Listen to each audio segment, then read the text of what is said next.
Hey, what up? Hello, everyone. Welcome back to the Tonic podcast. I am Alex Kapitko, and I'm joined with my friend and co-host Drew Nepley. We both met at Chapman University. Oh man, going on, geez, 7 years ago, I think, if I'm not incorrect. And Yeah, wow. since then, we always joked about making, yeah, right. Like it's kind of wild. Like time flies, and it's kind of cool to see that we're still having fun talking about politics this far removed from our freshman dorm. You know what I mean?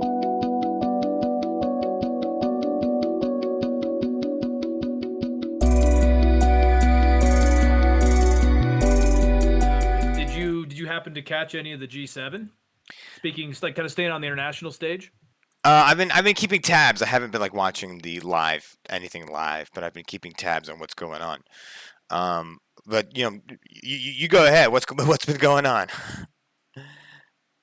Okay, well, I mean, I haven't watched it either. I had a buddy visit, so I was actually I completely checked off the news for the week, which was great. But I was reading up on it yesterday, and I mean, to me, it sounds like I've heard people say, okay, so like I think a lot of more left-leaning people were just, and myself included. I don't think it's right or left. I think a lot of like sane people were just happy to see the U.S. was like talking and making friends and talking about tangible solutions again, and that's all good, right? Like, but then again, like I've also heard like commentators from the Atlantic, the Economist, and Foreign Policy, which I think are all like great international magazines and publications, all say almost the same thing: is that it feels like this was a G7 frozen in time, because Europe has back in December signed a giant investment deal with China.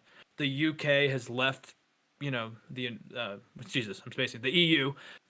Trump has kind of made a lot of our allies question how we stand, and then at the end of the day, no matter what Biden does, the electorate could change, right? Like Biden could be gone in 4 years or 3 years Hmm. now.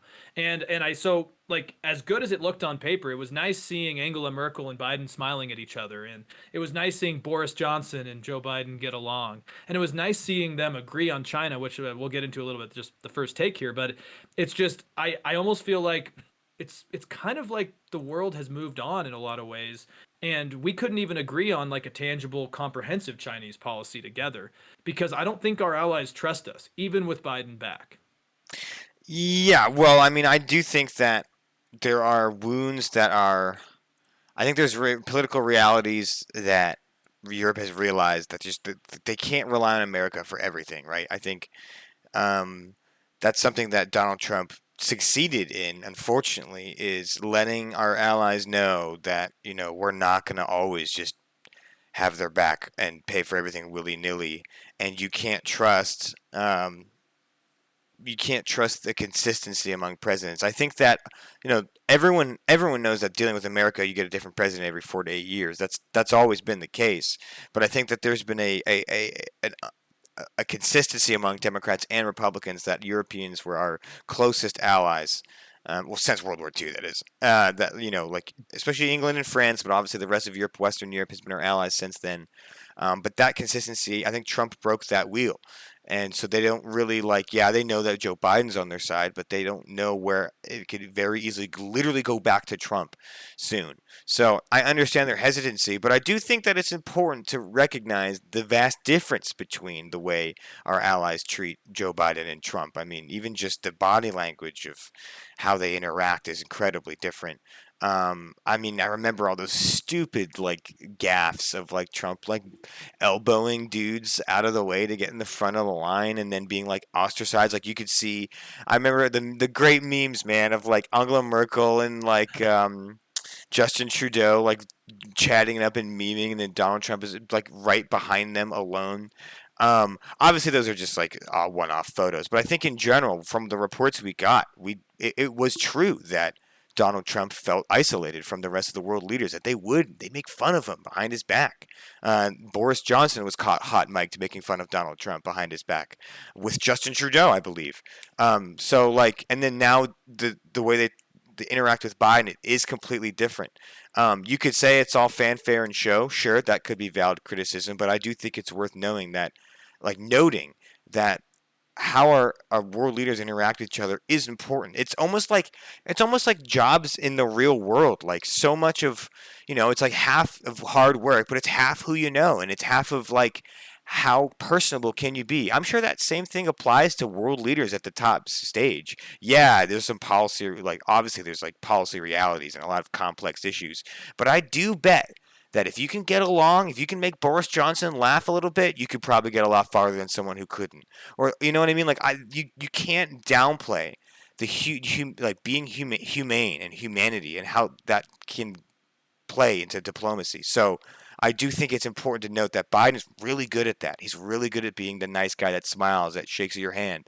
And so I think he's good at making friends. And I think it was important that he did that before he went to talk with Putin at Geneva. No, absolutely. And I don't agree with everything Biden's done so far, like any president. And I do have to say that Biden is a veteran communicator and he is a veteran, statesman. He Yeah. he knows these people, he knows how to work with them, and that was very nice to see. I also find it funny that you mentioned that even Boris Johnson was making fun of Trump behind his back, because that's something I've always loved a little bit. Is that I think everyone just assumed Boris Johnson was the British Trump. In Mm. some ways, yes, but in a lot of ways, not even close. And so I always found that just hilarious when even Boris Johnson it's just like, hell no, I don't want to work with this guy. So no, I mean, I totally agree. I like totally agree with you. There's I guess there's three takeaways I have from this. Two are positive and one, well, not so much. China is the not so. I'm going to start with the negative one. Just get that out of the way. Is that I think especially U.S. media. I saw CNN was like, G7 agrees on tangible Chinese policy. I didn't see that. I, Mm. I I really did not see that. Like, just to list off the difference between France, Italy, and Britain in dealing with China over the last year. Britain made Huawei one of the biggest phone providers in the UK and Jesus. had one of the most welcoming investment deals with China. France didn't take any Belt and Road Initiative funding, but it didn't ban Huawei when everyone was telling them to. Italy actually signed a deal with the Belt and Road Initiative, and they got masks and ventilators back in March of 2020 when no one else had them. And I remember the Italian leader at the time, Mario Draghi, or I'm probably butchering that, so I apologize, but he basically said that we're going to remember who our friends are once this pandemic's over. And so it's really hard when you get. I think, okay, I think the US and Japan agree on China, actually. Like, Japan does not like China. But when you look at France, Britain, and Italy specifically, and Angela Merkel, she wants to maintain communication with China. Like, I don't mind maintaining communication with China. But all we basically did at this G Summit was say that we're going to create a Marshall Plan type of policy to combat the Belt and Road Initiative. And I didn't see a lot of specifics. It was kind of like part of Biden's Build Back Better idea, and they were going to look at private financing along with infrastructure. But the problem is like China's already doing this, and the EU and the US and Japan and Canada can't even agree on how to stand up to China. I mean, I think we all agree that the Uighur concentration camps are awful, and everyone's condemned those. But how active and visible do we want China in our economies? I don't think the EU and the US can agree on. That's a really good point. And Joe Biden has a lot of work, and especially when you're talking about like, I mean, the fact that already considered Western countries like Italy have taken pretty big deals with China, and then not to mention, the periphery, right? Western Asia, Eastern Europe, you know, um, Middle East, right? That's part of the Belt and Road that still affects Europe greatly. I can see why a developing country might be like, look, okay, if my options are either, take foreign investment and infrastructure projects from China or the US, but China has less strings attached. China is probably cheaper. China has less, make sure the workers have whatever healthcare, right? Like they're going to take China's help. And so it's this, he's got a lot of work to do to incentivize. Like we have to make people want to work with America, right? Of course, people are wary of China. Europe is wary of China. But if the benefits outweigh the negatives, like if it's still a not smart move to work with America, then like of course people are going to work with China. I'm not against keeping an open dialogue with China as well. I think that's needed. But yeah, I think it's good for Biden to push this idea. I think we need to keep China in check. I think they're the sleeping giant way more than Russia is, frankly, that we need to pay attention to. But he's got a lot of work, and you're right. There's not a lot of specifics, and it does seem like Europe is on a different page than the U.S. I think Europe is it's like the prodigal son returning. Like we're back. It's like Europe is like welcoming us back, but they know that we just went out and did blow and hookers at a strip club for 5 years. So it's like we're glad you're back and you're not doing that anymore, but we look at you differently, right? You're not the same as you were before this, and that definitely it does feel like that. So it's a good observation. Thank you, thank you. I appreciate it. And no, I mean, like again, dialogue is good. Dialogue is always good. But to me, it seems like the EU is like slowly taking a soft line with China, where it's like, okay, they're inevitably here, so we're going to work with them. And I personally disagree with that, to be completely honest. But then again, I think the US is actually slowly taking a more realistic hard line. Shockingly, like Trump, I still give him credit for it. His rhetoric, even though it was stupid at times because he had no actual plans, it did kind of pave the way for the same thing in the Biden administration. I think the U.S. is at least trying to drive that conversation. Yes. But now the one positive, I don't want to leave this without any no positives. Well, there's actually two vaccines, right? About close to 1 billion vaccines sent out to the world's most needy places. So that's about 500 billion. Yes. Or wait, did I say 1 billion? So sorry. So that's 500 million. 500 is half a billion. So that's 500 million people. Exactly. Well, no, 1 billion doses, but 500 million would actually be full vaccine, like, for people. You know what I mean? Yeah, because it's 2 doses. Right. Exactly. So that's cool. That to me seems like kind of a Marshall Plan-esque type of thing. Give needy countries something tangible. So maybe they scratch your back later. I'm not saying that that's like morally always great, but it works. I think it's good policy. No, I do too. I think it totally makes sense. And we're seeing in Latin America that the Chinese vaccines, like the Sinovacs, aren't doing as well as Pfizer and Moderna so far, at least in the studies I've seen. Like Chile's highly vaccinated, and they're seeing a huge wave still with vaccinated people. So we need to get these out. They're a Western triumph, and I love to see that. So yeah, I mean, I think that's what we have to do. We should have done it a while ago, especially because Americans aren't really down to get vaxxed. Like there's still Americans that just aren't getting vaxxed. So yeah, I mean, it totally makes sense to me. And just the other thing is the global minimum corporate tax.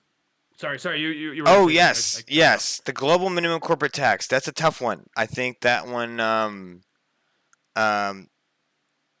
I don't think that one will have as much steam as the media is giving it. But we'll see. I think there's just so many countries that have so many incentives to not go behind something like that I don't see something like that happening anytime soon.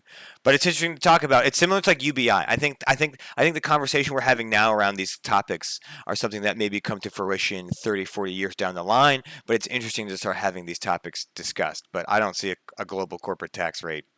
I mean, already countries like Ireland have said hell no because they pretty much thrive off of being a haven. We'll see. But yeah, Biden is certainly in a unique position, and these international stuff is what most of the president does. And he's starting to get into his role, and I'm glad to see the strong rhetoric around China prevail, even though, like you mentioned, Europe does not quite seem to be on the same page. I'm glad that regardless of the last two administrations, that the United States as a whole is taking China seriously. Absolutely, and just the one thing I'll say on the global corporate minimum tax rate is that, yeah, you're right. I mean, there's definitely countries that won't do it, but the G7 came to agreement on it, at least some form of a consensus, and they're going to meet the broader group of 20 countries in Italy next month, and the Organization of Economic Cooperation and Development. So if you have the G7 pushing it, I do think that that's at least a stepping stone. Obviously, you're right. Ireland doesn't want it. The Caymans don't want it. Bermuda doesn't want. I mean, it's going to be tough. But I like the idea of that. If we're going to raise corporate taxes domestically, then why don't we just have a flat tax? So then these companies aren't forced to go to other regions, to save money. And but we shall see. Again, like you said, it's cool to see Biden is taking steam better than Kamala Harris. but he is killing it. I think so far, at least with making friends with our friends. Yeah, he's definitely had a better week than Kamala Harris.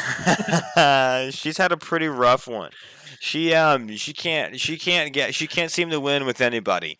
The right hates her. We all knew that because she hasn't. But I mean, the right hates her no matter what. But the right hates her because she didn't go to the border because they feel that there's a border crisis going on. Which I mean, arguably there is a massive influx of immigration and a serious lack of resources down there. So yeah, I mean, there's an issue. But they believe that because Kamala Harris hasn't gone to the border, that she doesn't care about the border crisis.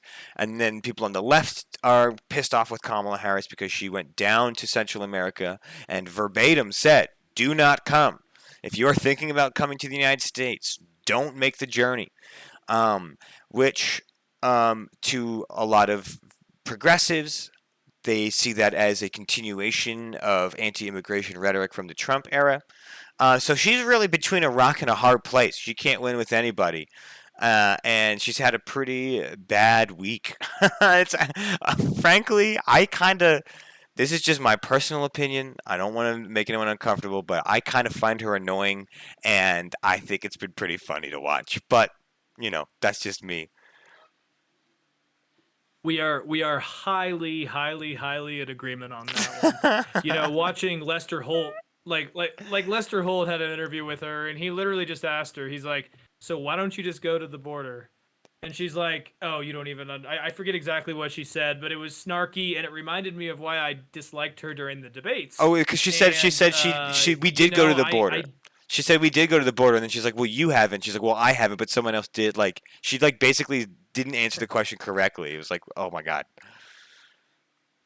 Yeah, I mean, honestly, man, like, I don't think she's the most smooth politician. No. And we saw that in the debates. She wasn't that popular.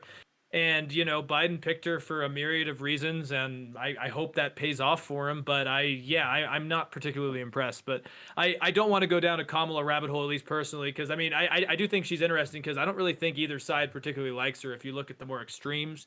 The left doesn't like her because of her criminal justice issues back when she was, a district attorney in California, and the right doesn't like her because of whatever reason it is currently.